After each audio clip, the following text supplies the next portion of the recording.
Hi, I'm Benjamin Hill with Mission Physical Therapy. What happens when an old car sits for too long, or any car for that matter? The parts will seize up.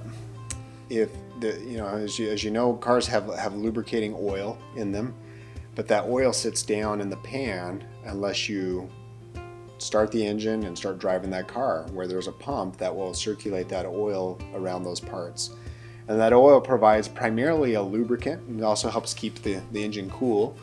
But it keeps those metal parts from sticking to one another, from corroding, by providing a barrier so that the moisture and the oxygen in the air doesn't cause that corrosion and rust.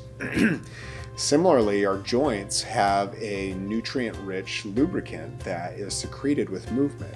It's called synovial fluid.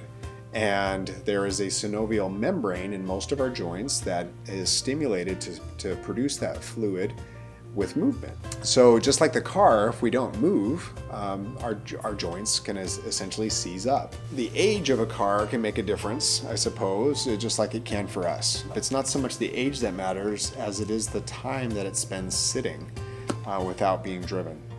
And so that's the good news for those of us who are a little bit older and getting some gray. It's true, there are age-related changes that affect our joints and our muscles and so forth, but much of whether or not a person maintains their mobility has to do with them getting regular movement and exercise. It doesn't have to be vigorous, it just needs to be regular, and you want to think whole body.